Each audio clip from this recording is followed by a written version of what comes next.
Bonjour à toutes et à tous, j'espère que vous allez bien. Je suis très heureuse de vous retrouver aujourd'hui pour une nouvelle vidéo qui sera le numéro 3, 4, 42, je ne sais plus, de notre bibliothèque tour. Cette fois-ci consacrée, comme vous l'avez vu dans le titre, au livre sur la roue de l'année.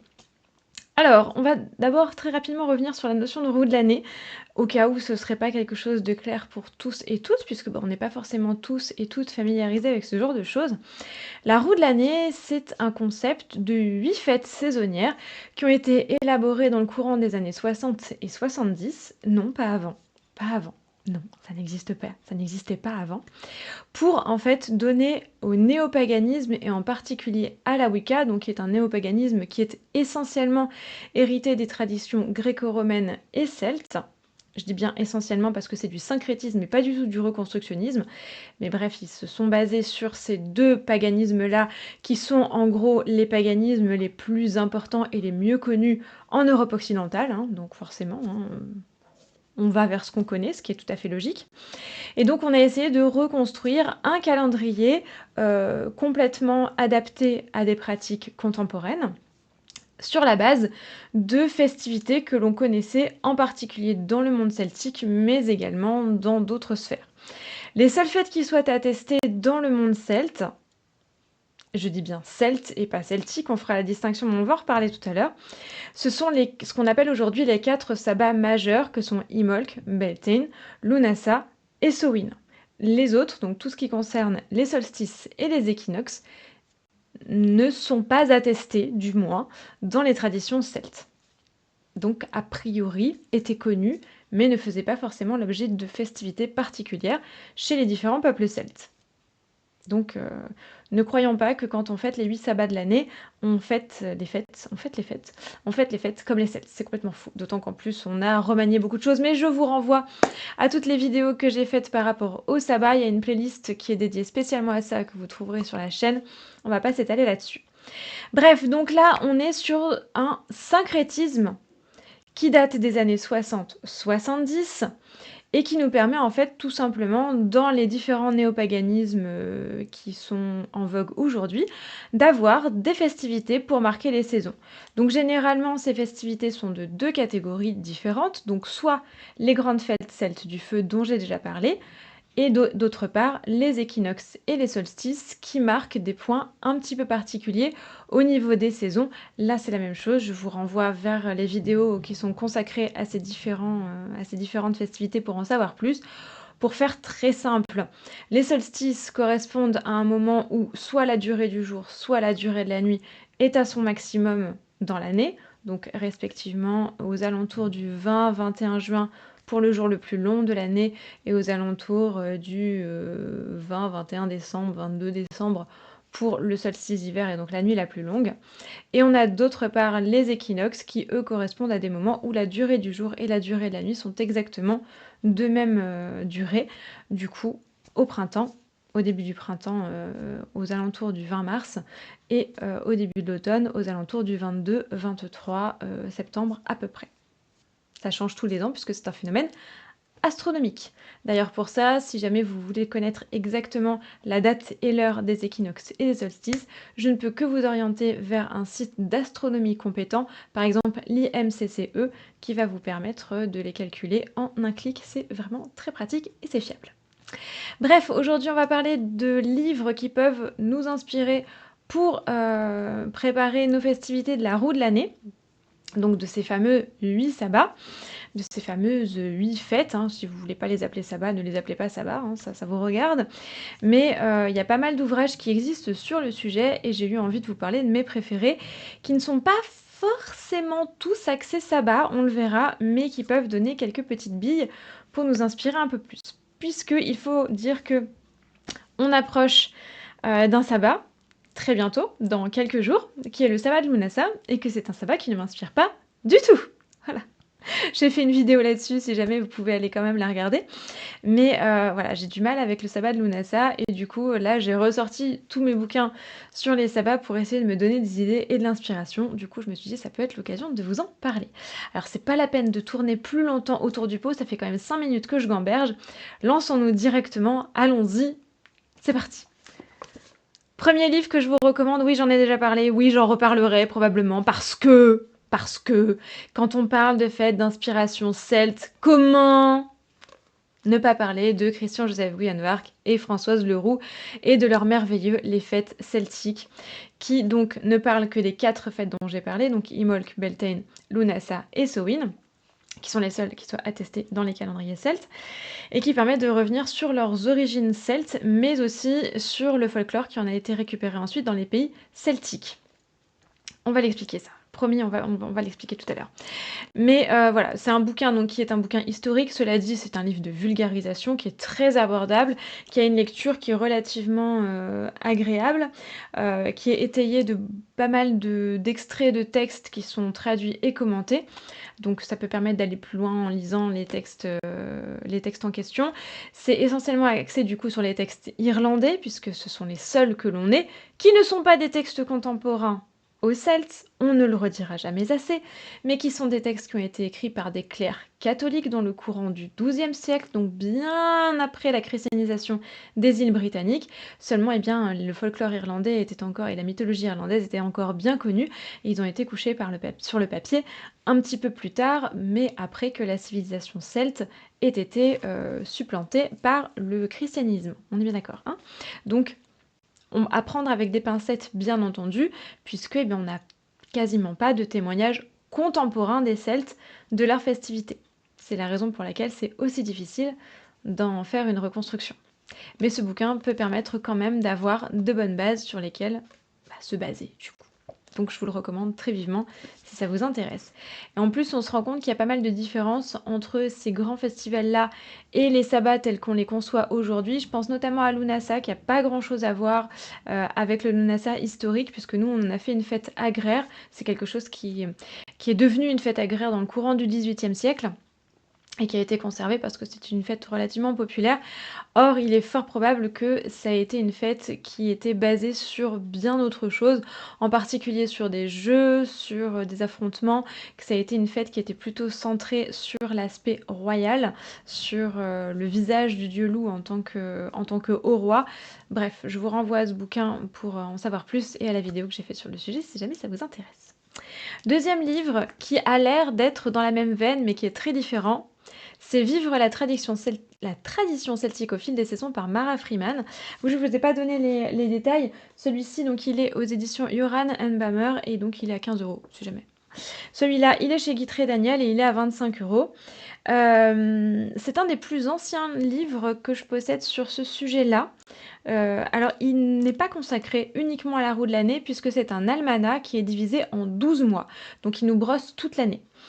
Là, on nous parle bien de la tradition celtique. Alors là aussi, vous allez me dire, on parle des fêtes celtiques. Oui, parce que comme je vous l'ai dit tout à l'heure, il n'y a pas que les fêtes celtes qui sont abordées, il y a aussi les fêtes populaires telles qu'elles ont été récupérées dans le courant du XVIIIe et XIXe siècle. Enfin, jusqu'au XVIIIe et XIXe siècle. Et par conséquent, les auteurs étant assez rigoureux là-dessus, ils emploient le terme de celtique. Alors, quelle différence on fait entre celte et celtique, puisque les deux adjectifs existent? On peut parler par exemple de pays celte et on peut parler de pays celtique, d'histoire celte et d'histoire celtique. Quelle différence on fait entre les deux? Ça, je vous en ai déjà parlé, mais je le redis parce que c'est pareil, ça fait jamais de mal de le réentendre. Quand on parle de Celtes, c'est donc quelque chose qui a trait aux différents peuples celtes, au pluriel. Donc, ce sont des choses qui sont attestées par l'archéologie et qui sont à rattacher à ce peuple celte, qui est donc un peuple de l'Antiquité, qui a connu notamment une grande apogée de sa civilisation. C'est une civilisation qui est très très longue, hein. C'est très, très vaste. Les Celtes, il n'y en a pas qu'un peuple, c'est une ethnie, hein, c'est pas un peuple, il y a beaucoup de choses différentes, c'est une histoire qui est très longue. On va dire que l'apogée se situe généralement dans ce qu'on appelle le second âge du fer, ou la civilisation de l'Athènes, là plus lointaine, qui est comprise approximativement entre 475 et 25 avant Jésus-Christ. Donc on est dans l'Antiquité, hein, dans la proto-histoire. Quand on parle en revanche de celtique, là on va parler en fait de tout ce qui est relatif au pays et à la civilisation, aux cultures qui ont une ascendance celte. Ouais, je sais, la distinction est un petit peu difficile. Mais par exemple, aujourd'hui, on peut parler des langues celtes quand on parle, du reconstructionnisme des anciennes langues. On va parler des langues celtiques quand on parle des langues qu'on parle encore aujourd'hui, comme le gaélique irlandais ou le gaélique écossais, qui sont certes très probablement différentes des langues que l'on parlait, au 1er siècle avant Jésus-Christ, mais qui sont quand même héritées de cela. On va parler de la musique celtique aujourd'hui quand c'est une musique folklorique qui nous vient des pays qui ont été fréquentés par les Celtes, en particulier des pays qui appartiennent aux îles britanniques et notamment l'Irlande, hein. L'Irlande qui a un patrimoine celte extrêmement important puisque c'est un des derniers bastions à avoir survécu à la christianisation du fait de son caractère insulaire, bien entendu. Mais tout ça, on aura l'occasion d'y revenir. Mais voilà, en gros, quand on parle de celte, on parle d'historique. Quand on parle de celtique, on parle de culturel. C'est pas tout à fait la même chose. Donc ici, on nous parle de la tradition celtique et non pas de la tradition celte. Attention à ne pas croire qu'en lisant ce livre, vous allez vivre comme les Celtes pendant la civilisation de l'Athènes. Non, on va plutôt parler d'ailleurs ce livre, il est très, très, très orienté sur les textes et les traditions des 18e et 19e siècles. Même s'il y a pas mal de références à la mythologie celte, telle qu'on peut la retrouver dans les textes qui ont été transcrits par les scribes au 12e siècle, donc là encore après la civilisation en question, bien après. Mais on va surtout parler des choses qui appartiennent plutôt aux ères modernes et contemporaines. Et ça, c'est important de s'en souvenir. Une fois qu'on a ça en tête, on est tranquille, on sait qu'on est rigoureux, on sait qu'on se raccroche donc à un aspect culturel, multiethnique, et non pas à une ethnie historique. Bref. Donc ce bouquin, il est très très bien, voilà, hein, tout ça pour vous dire ça, hein, mine de rien, puisqu'il est construit, donc je vous l'ai dit, comme un almanach, donc mois par mois. Chaque mois possède un thème, on y retrouve des textes, on y retrouve des recettes, on y retrouve des activités, des rituels simples à faire, des petits points de culture, de patrimoine, des traditions anciennes, un petit lexique aussi qui peut être assez intéressant, un animal, une plante, une méditation. Bref, il y a énormément de choses. Il est plutôt bien construit, il est plutôt bien conçu, il est très chouette. Moi, ce livre, je l'aime beaucoup. Voilà. En plus, il est bien annoté. Il n'y a pas vraiment de bibliographie, mais il y a des notes par chapitre qui permettent de renvoyer à des livres, à d'autres ouvrages plus spécifiques pour creuser un petit peu. Bref, il est très chouette. Quand on part du principe et du constat que c'est un livre de pratique contemporaine, qui ne renvoie donc pas à une reconstruction historique, c'est vraiment, je trouve, quelque chose de très sympa à ajouter à sa bibliothèque et qui donne beaucoup d'inspiration pour se relier à d'anciennes traditions culturelles au fil de l'année. Donc voilà, celui-ci, je l'aime beaucoup. Un autre que j'aime bien, que je trouve assez sympa, qui n'est pas non plus consacré uniquement au sabbat et que je rajoute au précédent parce que c'est aussi un almanach, c'est La magie du foyer au fil des saisons, donc d'Anna Franklin, qui est publié chez Danae et qui était au tarif de 18 euros. Je ne sais pas s'il est toujours disponible. Celui-là, il est très très chouette aussi, donc pareil, mois par mois. Et vous retrouvez en fait des dates importantes chaque mois avec des idées de choses à faire à ces dates-là. Donc soit ça va être un point culturel avec par exemple le culte d'un saint ou d'une sainte, ou une symbolique particulière, une festivité particulière, une recette à faire, une tradition, un petit point de civilisation. Bref, il est vraiment sympa aussi. Lui aussi a pas mal de notes de bas de page donc, qui permettent d'aller un petit peu plus loin eh bien dans l'exploration si on veut pousser le sujet plus loin. Et il a une relativement solide bibliographie, du moins relativement fournie. Donc il est vraiment chouette. En plus, il est plutôt joli. Donc voilà, celui-ci est très très bien. Ne se cantonne pas bien sûr qu'au sabbat, même si les sabbats ils sont évoqués bien entendu, puisque là encore on est sur de la pratique contemporaine pour le coup, mais ça permet voilà, de construire un petit peu son année en fonction du rythme saisonnier, et c'est plutôt agréable. Voilà, on est plutôt centré sur de la magie très simple, très intuitive, et c'est des petites choses que j'aime bien personnellement. On rentre plus vivement dans le sujet des sabbats avec une collection cette fois-ci. Alors je vous ai pas ramené toute la collection, je vous en ai ramené qu'un seul tome. Il est en 8 tomes, un tome par sabbat. Évidemment, pour vous donner l'exemple, je vous ai donné celui du sabbat qui approche, donc qui est Lunasa. Donc c'est la collection des sabbats qui a été publié chez Danae. Ils étaient à 12 euros, ceux-là. Donc, ils sont de différents auteurs. C'est pas toujours la même personne. Alors, Mélanie Marquis qui a rédigé Lunasa, je crois qu'elle a fait Beltane aussi, mais bref, il y a plusieurs auteurs. Je crois que c'est tous des autrices d'ailleurs. À vérifier, à vérifier. Mais en tout cas, voilà, c'est pas toujours la même personne qui les écrit. Ils sont pas très épais, mais ils sont très chouettes et ils sont blindés d'idées. Blindés d'idées, que de rime. Donc ils sont tous construits de la même manière. Donc en 6 chapitres.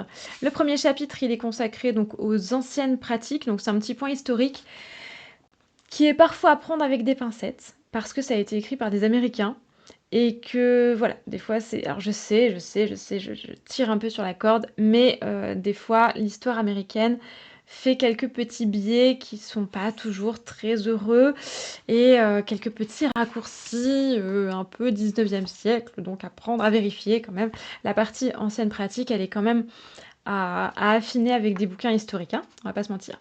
On a un deuxième chapitre qui est sur les nouvelles pratiques, qui est très très bien et qui parle des pratiques contemporaines pour le coup. Là encore, elle parle essentiellement des pratiques telles qu'elles sont aujourd'hui envisagées aux États-Unis. Donc quand on parle des grands rassemblements, des grandes festivités, il y a essentiellement des pratiques, des festivités et des dates et des événements nord-américains bien entendu. Donc bon, évidemment, on ne va pas demander aux auteurs de faire le tour du monde à chaque fois, mais bon, ça donne quand même quelques pistes. Il y en a quand même qui ont fait l'effort, ça dépend des tomes.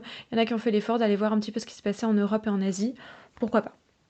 On a un chapitre 3, sorts et divination, où là donc on a des exemples de sortilèges et de pratiques divinatoires, comme son nom l'indique.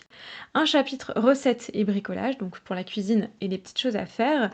Un chapitre sur prière et invocation, donc où on a voilà, des prières et des invocations, comme leur nom l'indique. Et enfin, rituels de célébration, qui généralement sont conçus sous trois approches. Un grand rituel pour une personne seule, un grand rituel pour deux personnes, donc un couple ou un duo, et un grand rituel pour un groupe, donc pour un coven ou un groupe de pratique, ce qui est plutôt pas mal parce que ça permet de s'adapter à pas mal de situations différentes. Donc ils sont vraiment sympas. Quand on manque d'inspiration, honnêtement, je suis en train de relire celui-ci en ce moment parce que c'est vraiment une petite mine à posséder pour approfondir le sujet.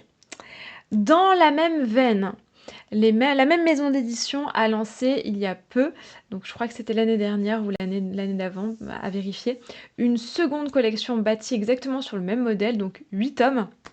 Pour l'instant, il n'en existe que 2. Il y en a un troisième qui va paraître très bientôt et on l'attend avec impatience. C'est cette collection-là, donc c'est une collection qui s'appelle Grimoire des Sabbats. Eux sont tous écrits par la même autrice, qui est une autrice française, qui en plus est quelqu'un que j'estime et que j'apprécie beaucoup. Donc coucou si tu passes par ici, donc qui est Katie Orein Ferrella, et ils sont au tarif de 19,95 € et croyez-moi qu'ils en valent chaque centime. Alors déjà ils sont magnifiques, ils sont beaucoup plus jolis que les anciens. Déjà on a une couverture rigide, on a des magnifiques illustrations à l'intérieur que je vous montre un petit peu. Un petit exemple, bon là c'est celui de Sowin, mais vous voyez on a des petites choses comme ça, ils sont vraiment vraiment jolis sur façon vieux grimoire. Et alors là pour le coup on va très très loin. Là il y a un travail qui est bien plus approfondi que, on va dire que c'est la version 2.0 de cela, quoi. On a un travail qui va très loin, un bon travail de recherche. Bon, l'autrice travaille à la Bibliothèque nationale de France, donc elle sait faire des recherches et aller au contact de bouquins, donc ça se ressent, hein, voilà, on sait que le travail est fait comme il faut. Donc pour l'instant, il n'existe que Sowin et Yule. Mebon va bientôt paraître et je pense qu'il paraît début septembre et je pense qu'on l'attend tous comme le Père Noël, hein, il me semble. Et on a très hâte d'avoir la suite. Et voilà, ça c'est... Pour préparer les sabbats, c'est vraiment, vraiment... Voilà, j'espère que toute la collection sortira parce qu'ils sont extrêmement prometteurs. Et en plus, ils sont magnifiques dans une bibliothèque, ce qui ne gâche rien, n'est-ce pas? Autre livre que j'apprécie beaucoup, on reste chez Danae. Bah oui, hein, promis, après on en part, promis. Parce qu'on va encore me dire que je suis sponsorisée. Je ne suis pas du tout sponsorisée, je ne touche rien. Celui-ci s'appelle Les rites et célébrations de la roue de l'année.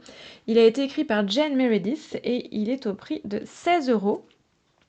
Celui-ci, je l'ai relativement peu vu passer et pourtant c'est un de mes préférés. Je l'adore ce bouquin. Lui, il est vraiment centré donc sur, sur les sabbats pour le coup, donc il y a un chapitre par sabbat et ce que j'adore, alors évidemment ça casse pas des briques au niveau de chaque sabbat. Il va pas plus loin que les précédents, déjà parce que, il y en a 8 dans ce volume-là, donc vous vous doutez bien que mais ce que je trouve formidable, il y a des rituels, hein, à chaque fois, des rituels différents avec, soit qui sont adaptables pour un groupe ou pour une personne seule ou, voilà. Il y a des petites activités, des bricolages, quelques petites choses. C'est pas extrêmement poussé au sujet des sabbats, mais le gros plus de ce bouquin, c'est qu'il est construit comme un journal. C'est-à-dire que pour chaque célébration, l'autrice nous a raconté dans le détail une de ses célébrations personnelles qu'elle a faites avec son groupe en général, groupe dans lequel intervient son fils et ses amis, sa famille, je crois que son ex-mari aussi. Et ce sont des récits qui donnent l'impression de lire en fait un petit peu son journal, son livre des ombres, et qui éclaire énormément sur la manière dont on pratique aujourd'hui et sur ce qu'on peut faire des sabbats aujourd'hui. Parce que mine de rien, dans la plupart des livres, quand on nous parle des sabbats, on va nous donner une espèce d'image d'Épinal du sabbat tel qu'il est de manière un peu rêvée. On a l'impression de lire un peu un modèle de cottagecore où on est dans la nature, c'est merveilleux, où il fait toujours beau, où les plantes sont disponibles, où on est en congé ce jour-là, où tout va bien et tout est fantastique et tout est fabuleux. Et eh bien, dans la vraie vie, ça se passe pas toujours comme ça. Dans la vraie vie, il peut faire un temps dégueulasse, les plantes peuvent ne pas être arrivées à maturité ce jour-là, on peut être malade, on peut être sous le coup d'un choc émotionnel, on peut ne pas pouvoir le fêter à la bonne date parce qu'on travaille ou qu'on a des contraintes. Et Jane Meredith, elle a choisi ici de nous raconter les sabbats les plus marquants de sa vie et pas forcément a priori dans un sens positif. C'est-à-dire qu'elle nous en raconte certains où elle était dans un état mental pas forcément formidable. Et elle nous explique ce qu'elle a fait de ces moments-là, comment ces moments se sont avérés profitables, quelles difficultés elle a dû surmonter, à quel problème elle a dû faire face, à quels imprévus elle a dû se plier. Bref, quelquefois c'est émouvant, quelquefois c'est drôle. En tout cas, on s'identifie énormément à elle. Ça se lit pratiquement comme un roman quelque part. C'est pas dans l'ordre chronologique, hein, parce que pour chaque sabbat, elle nous a livré des moments différents. Donc il y a des moments où son fils est grand, des moments où son fils est tout petit, des moments où il est même pas né. Mais en fait, à chaque fois, elle nous a raconté le sabbat le plus marquant de sa vie. C'est génial. Moi, franchement, ce bouquin, j'ai adoré juste pour ce passage-là. Alors, vous allez me dire, oui, c'est pas le plus marquant à chaque fois, mais je trouve que rien que pour ça, il vaut le coup. Pour ses récits de vie et pour surtout ses exemples, pour montrer comment, aujourd'hui, dans la société contemporaine, dans nos vies contemporaines, comment est-ce qu'on peut fêter les sabbats. Ça décomplexe beaucoup de choses, ça donne beaucoup d'inspiration et surtout ça replace et ça recontextualise les sabbats qui nous viennent donc de traditions anciennes, hein, généralement 18-19e siècle, début 20e siècle, quelquefois plus anciennes si on fait du reconstructionnisme, et ça permet vraiment de les retranscrire dans le jour J, aujourd'hui, et ça, je trouve ça vraiment génial. Donc, big up pour celui-ci, je l'adore. Si vous avez des enfants, et si vous avez envie d'introduire l'idée des sabbats chez eux et de leur en parler, et que vous ne savez pas trop par quel bout le prendre, je vous conseille très vivement cette petite merveille, ce petit bijou que j'adore. Alors lui, il nous a été écrit par Bérengère de Moncy et Victoria Ruiz-Lopez, qui sont deux autrices illustratrices que j'adore, qui sont en plus des personnes formidables, et ça se sent d'ailleurs dans toutes leurs œuvres, hein, n'est-ce pas? Il est publié donc chez une maison d'édition qui a un nom merveilleux, qui s'appelle Le Lotus et le Petit Éléphant, et il est au tarif de 18 €, et croyez-moi que lui aussi, il en vaut chaque centime. Déjà, il est magnifique, c'est un album, hein, donc il est très très joli, hein, forcément, puisqu'il a été réalisé par des artistes de talent, donc regardez-moi cette beauté. Il est en 2 parties. Je vous en parle pas très longuement là parce que j'en parle dans le cadre d'une année en magie. C'est le livre du mois d'août. Je vous spoil un petit peu, oui, parfaitement. Bon, après, ça va. Nous sommes, on est aujourd'hui normalement chez vous le 28 juillet. Donc, le numéro va paraître le 3 août. Ça va, le spoiler est pas trop. Donc, je m'étale pas dessus parce que je vous en parle bien plus largement dans le numéro d'une année en magie qui va paraître le 3 août.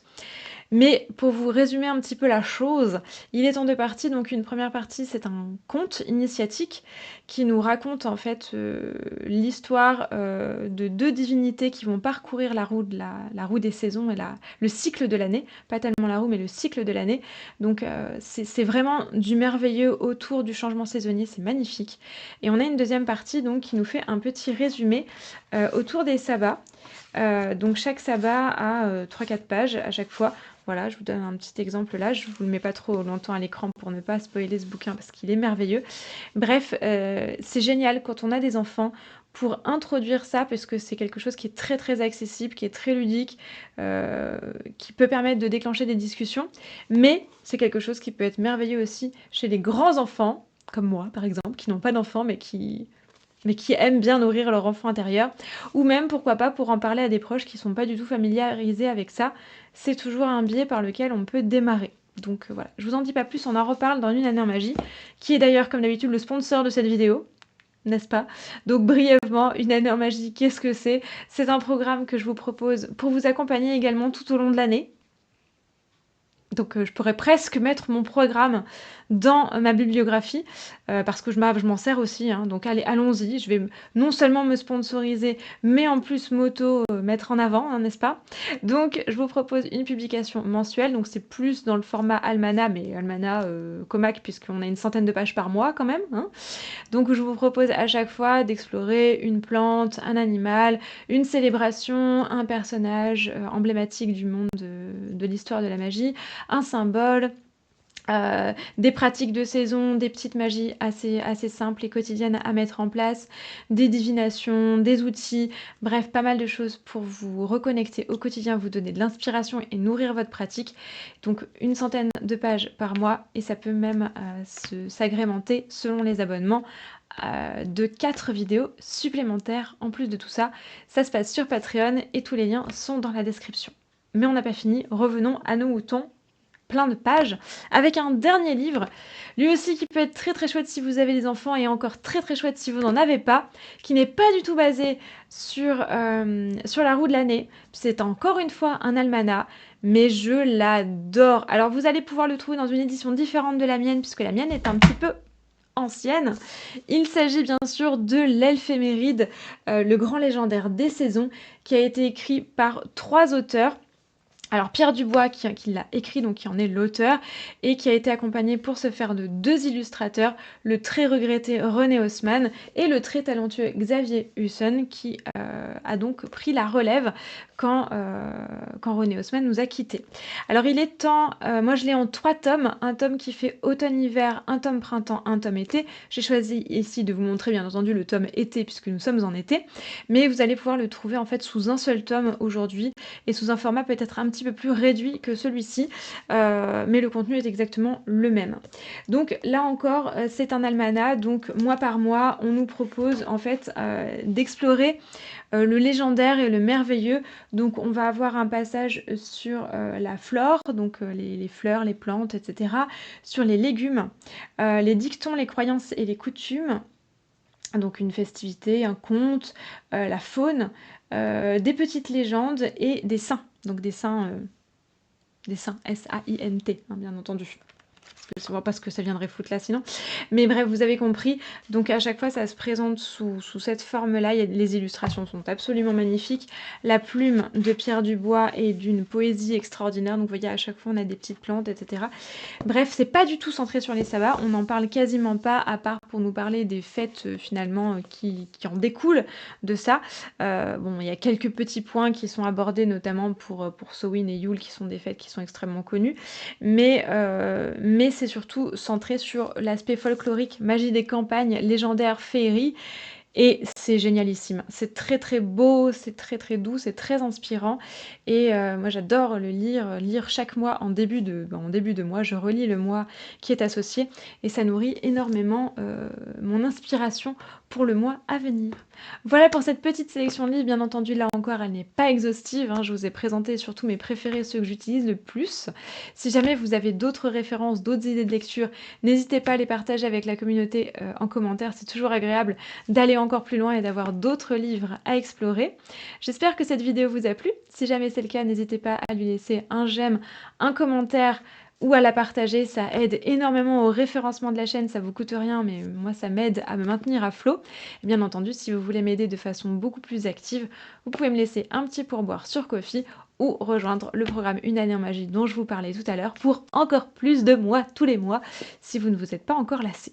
D'ici la prochaine vidéo, prenez un grand soin de vous, préparez bien vos sabbats, suivez les saisons, portez-vous bien et surtout plus que jamais, restez magiques. À très vite. Bye.